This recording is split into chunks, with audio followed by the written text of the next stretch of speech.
মহিলা সেই মাংস রান্না করছেন তার ক্ষুধার্ত সন্তানদের খাওয়ানোর জন্য। দর্জির বুকটা হাহাকার করে উঠল। তিনি দরজায় নক করলেন, বোন দরজা খোলো। দরজা খুলতেই মহিলা কান্নায় ভেঙে পড়লেন। তিনি বললেন, আমি এক সাইয়েদ পরিবারের মেয়ে, আমার বাচ্চারা কয়েকদিন ধরে না খেয়ে আছে, আমার আর কোনো উপায় ছিল না। এই কথা শুনে দর্জির চোখ দিয়ে অশ্রু ঝরতে লাগল। তিনি বললেন, এই হারাম মাংস ফেলে দাও, আল্লাহর উপর ভরসা রাখো, তোমার সন্তানদের জন্য আমি ব্যবস্থা করছি। এরপর তিনি ফিরে গেলেন, কিন্তু হজে যাওয়ার পথে নয়, বরং নিজের নিয়ত বদলে দিলেন। তিনি তার জমানো সব টাকা দিয়ে চাল, ডাল, আটা, তেল, সব প্রয়োজনীয় জিনিস কিনলেন আর সবকিছু সেই অসহায় পরিবারটির হাতে তুলে দিলেন। মহিলা হাত তুলে কাঁদতে লাগলেন, হে আল্লাহ, এই মুসাফিরকে দুনিয়া ও আখিরাতে সফলতা দান করুন। দর্জি নিঃশব্দে নিজের গ্রামে ফিরে এলেন। মাস পর হজ থেকে ফেরা হাজিদের কাফেলা গ্রামের অবাক হয়ে দর্জি তাদের আমাদের মালা পরাচ্ছ, তুমি তো আমাদের সাথেই হজে গিয়েছিলে, সে তো এখানেই ছিল।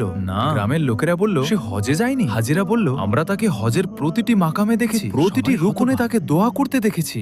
সুবহানাল্লাহ। আল্লাহ সেই দর্জিকে একটি অসহায় পরিবারের সাহায্য